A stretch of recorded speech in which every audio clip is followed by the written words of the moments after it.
This is our home. The dark green spots represent protected wildland.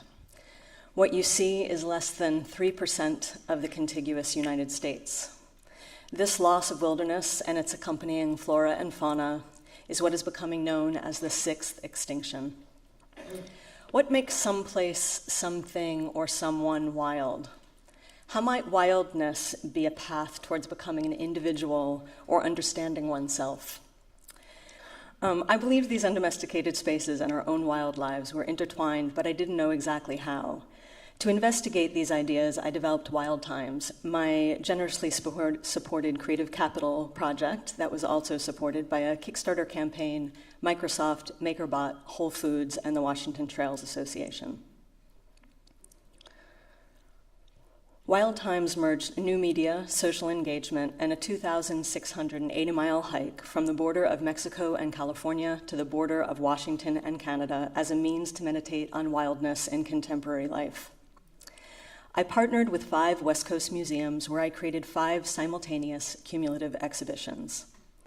These shows contain 3D printed objects, photographs, blog posts, video, and a large screen display of my Instagram feed, all of which were dispatched from the trail as I hiked. The 3D objects and photos were printed live at the museums. Through the photos, I sought to describe these landscapes I moved through and the ways in which people intersected with them.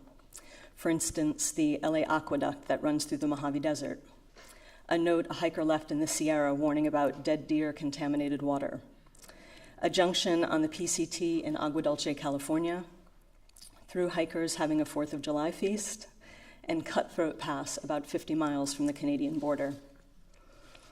The 3D printed objects offered another entirely new mode of representation. They consisted of rocks I collected with an app and my phone each day I hiked.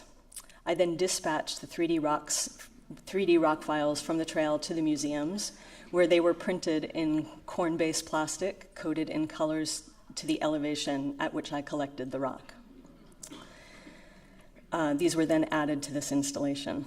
The Wild Times Project website was a portal where people could follow my journey through my blog posts. They could also read articles I commissioned from writers exploring their thoughts on the project's theme. Lastly, a very important aspect of Wild Times was a series of interactive programs I developed to bring my audience closer to their own wild natures. These included Formulary for a New Wildness, which was a bi-weekly group therapy session facilitated by a therapist, where participants could explore their own internal wild space. Stop Trying to Be Funny, a workshop I devised for Seattle improv comedian Graham Downing, in which he took groups on day reeves through the streets of Seattle while offering improv comedy exercises. Rainbow Day Trip, an event orchestrated by fellow Creative Capital recipients Fallen Fruit, in which they intersected and engaged with the PCT at Deep Creek Hot Springs in California. And finally, a Hero's Journey writing workshop I developed for 826 Valencia in San Francisco. This workshop was an opportunity for teens to develop their own hero's journey story and then 3D print a talisman for their protagonist.